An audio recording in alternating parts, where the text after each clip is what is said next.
It's 1:42 a.m. on a Tuesday. You are lying in bed, illuminated only by the cold, blue glow of your screen. You have a midterm exam or a corporate shift in exactly 5 hours. Your eyes are burning, your lower back hurts from a position that defies human anatomy, and yet you cannot stop scrolling. Suddenly, a review video pops up. A flawless influencer is swatching a premium lipstick or reviewing a must-have skincare serum. The comments are a feeding frenzy. "This changed my life! Buy it now or it's gone!" You don't need it. You have 3 unopened lipsticks sitting in your drawer right now, slowly expiring. But your stomach knots up with a strange, suffocating panic. Your thumb moves on autopilot. You search the shopping app, add to cart, and click Buy Now, Pay Later. In that exact second, your heart rate slows down. You feel a fleeting, artificial wave of relief. You didn't miss out. You just bought your way back into the crowd using next month's salary. Welcome, my friends, to the psychological horror movie known as FOMO, the fear of missing out. Today, we are going to tear this modern monster apart. We'll look at how it mutated from a simple case of social jealousy into a multi-billion-dollar business model that preys on your youth, drains your bank account, and colonizes your mind. Let's look at the numbers, because you are not alone in this madness. Data shows that 56% of social media users suffer from FOMO. Even worse, 45% of them cannot survive more than 12 hours without checking their feeds before they feel completely left behind. But if we're being honest, the dictionary definition of FOMO is way too polite. Let's translate it into the brutal reality of the 21st century. FOMO is the paralyzing anxiety that who you are and what you have right now is fundamentally not enough. It's a chronic identity crisis disguised as a notification. Think about the internal conflict you carry every single day. You want to learn, you want to grow, so you follow high achievers on LinkedIn and Facebook.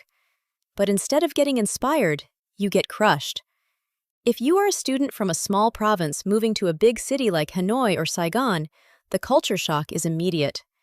You look around at your peers who seem to have it all: the perfect clothes, the effortless confidence, the endless hangouts. You feel instantly inadequate. Psychologists refer to this modern mutation as hyper-opportunity cost.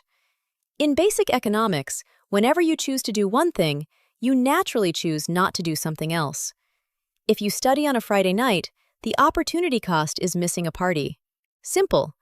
But because of social media, your brain is now forced to perceive millions of alternative lives simultaneously. Your brain enters a state of perpetual comparison. If you choose a stable 9 to 5, the internet flashes 20-year-old digital nomads or crypto gurus shouting that you're wasting your youth in a cubicle. If you spend a Sunday doing absolutely nothing but resting, you are flooded with guilt for wasting a day while the rest of the world is out there hustling or healing. Please, stop blaming your lack of willpower. This isn't a character flaw, it's an evolutionary glitch weaponized by tech billionaires. For 200,000 years, human beings lived in small tribes. If your tribe decided to move to a warmer valley or hunt a mammoth and you missed the memo, you died. Isolation equaled extinction. Your brain developed a hypersensitive biological radar called the amygdala to constantly monitor what the rest of the tribe was doing. But today, big tech has hijacked that primitive radar. Your brain doesn't realize your tribe isn't 30 people in a cave anymore. It's 8 billion people on the internet. When you scroll, your ancient brain genuinely believes that everyone else is surviving, thriving, and conquering the world, while you are being left alone in the dark to freeze. You aren't crazy for wanting that trendy jacket or booking that unresearched, expensive vacation just to get a healing photo check-in. Your brain is just drowning in an artificial sea of survival anxiety. The tragedy of this trap is that it alters how we think. Psychologists point out that when we are constantly fed repeated information and curated lifestyles on social media, we slowly lose our capacity for critical thinking. We stop forming our own opinions.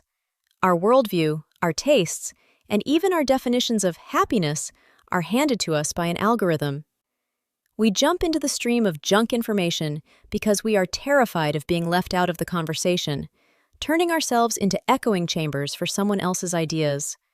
We are haunting ourselves with ghost options, the ghosts of lives we didn't choose. And the economy loves it. This is called the attention economy. Social media platforms don't make a single cent when you are content, peaceful, and deeply engaged in the physical world. They profit off your restlessness.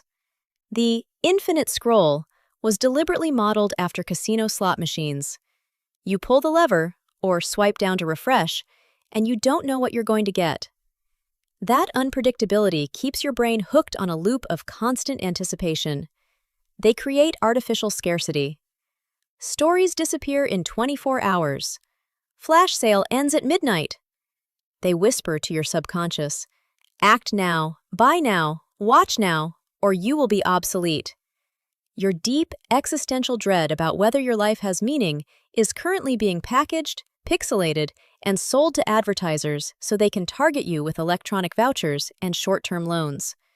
They have successfully monetized your insecurity. You cannot fight a million-year-old evolutionary trait or a trillion-dollar tech empire with just positive thinking. We need to trick your brain back into reality using solutions that are so small they feel ridiculous. First, enforce the 24-hour cart quarantine.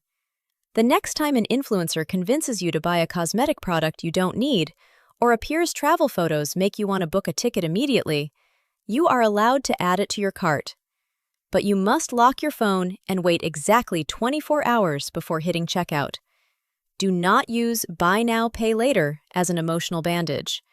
Let the survival dopamine cool down. 90% of the time, you will delete the item the next day. Second, implement the one trend defiance. Once a week, when a new viral drama, a new slang, or a new internet trend explodes, intentionally choose to be completely clueless about it.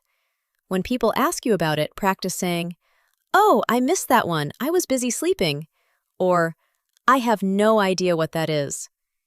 Feel the strange, rebellious power of realizing that the world didn't end just because you didn't know the trend. Third, utilize the physical friction hack. Charge your phone on the opposite side of your bedroom tonight. Not on your nightstand. Not within arm's reach. Put it across the room, far enough that you physically have to stand up out of bed to touch it. If your thumb can't effortlessly find that screen at 2 a.m., your brain will choose the path of least resistance, actual restorative sleep. Because here's the truth you need to anchor your soul to. The ultimate cost of FOMO is not that you miss a trend or a party. The ultimate cost is that you end up living a life heavily edited by strangers while drowning in debt and anxiety in the real world.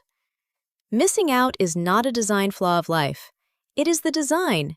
You have a limited number of days on this earth. You cannot catch every wave, buy every trend, or live every lifestyle. The moment you accept your limitations, the prison door unlocks.